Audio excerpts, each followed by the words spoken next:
Hello and welcome back. We are continuing Nancy Drew, number one, The Secret of the Old Clock. We're on chapter 15, A Desperate Situation. How silly of me to be afraid, Nancy Drew laughed nervously. Probably there isn't a person within miles of here. As she glanced about the bungalow, it was with relief that she assured herself the place was deserted.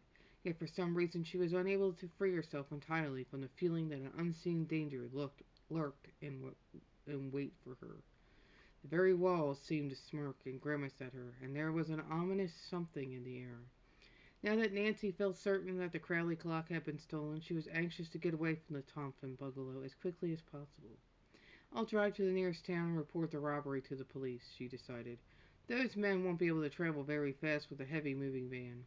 There's a chance that they may be caught yet. Having made the decision, Nancy moved toward the front door. Passing a window, she chanced to glance out, and what she saw caused her to pause in sheer fright. A heavy-set man with a cap pulled low over his eyes was coming up the path toward the house. For a moment, Nancy Drew was held in a paralysis of fear.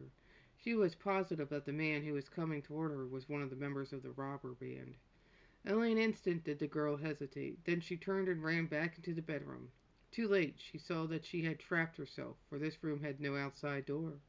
Nancy started back toward the living room, but before she had taken half a dozen steps, she realized that her escape had been cut off from that direction.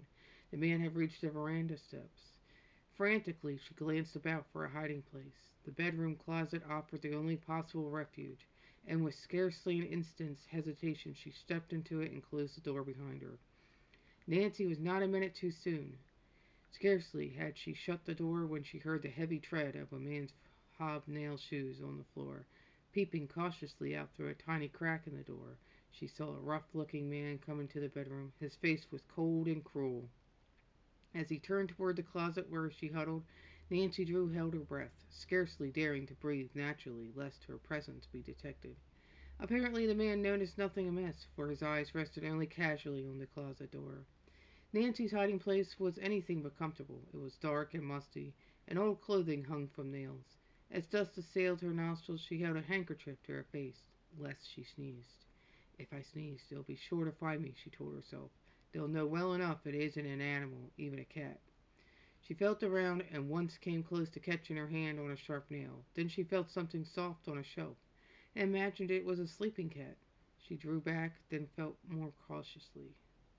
Only an old fur cap, she told herself in disgust, and probably full of moths. Gracious, now I feel like sneezing worse than ever. She held her hand over her mouth hard and waited in agony, but presently the desire to sneeze passed, and Nancy breathed more freely. When she dared to peep out through the crack a second time, she saw that two other men had come into the room. From their appearance, she knew that they must be members of the robber gang.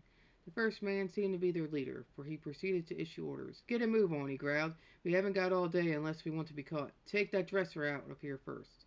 The two men lifted the heavy piece of furniture and started with it to the door. But they did not move swiftly enough to satisfy the leader, and he berated them savagely. "If you were in such a hurry, why didn't you back the van up to the door instead of leaving it hidden in the bushes?" one of the men retorted angrily. "Yes, and have someone see us from the road," sneered the leader.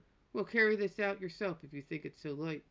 From her hiding place, Nancy Drew watched the men as they deliberately stripped the room of everything valuable. Piece by piece, they carried out the furniture, but the girl was given no opportunity to escape, for the leader of the gang remained in the room while the others made the trip to the van. "Well, I guess we have everything now," the leader muttered at last. He turned to follow his companions, who already had gone to the truck, but in the doorway paused for a last careful survey of the room. At that fateful moment there came a muffled sneeze from the closet. The robber wheeled about, walking directly to the closet. He flung open the door and exposed poor Nancy, who was crouching in the far corner. Angrily, he jerked her out. "Spying on us, eh?" he snarled. Nancy Drew eyed the man defiantly. "I wasn't spying. Then what were you doing in that closet?" "I came to see the caretaker." "Looking for him in a funny place, ain't you?" sneered the man. Nancy realized that she was in a desperate situation. The look on the robber's face frightened her. "I heard someone coming, and I was afraid," she explained lamely. "Well, it was unhealthy business that brought you here," the man told her sharply. "What did you hear in the closet?" Without giving her an opportunity to answer the question, he added with a scowl, "I warn you, this will be the last time you ever stick your nose in business that doesn't concern you." As Nancy saw the expression on the man's face, there was no mistaking the ugly threat. One glance assured her that she could expect no mercy. The hopelessness of her situation gave her the courage to defy him. "I didn't hear much, but I saw plenty," she cried. "You're nothing but a common thief, and if I get the chance I'll turn you and your gang over to the police." "If you get the chance, that's good," the robber laughed mirthlessly. "I'll do with you as I did the caretaker." "The caretaker?" Nancy gasped in horror. "What have you done with him?" "You'll find out all in good time." The man held Nancy's wrists in a vice-like grip.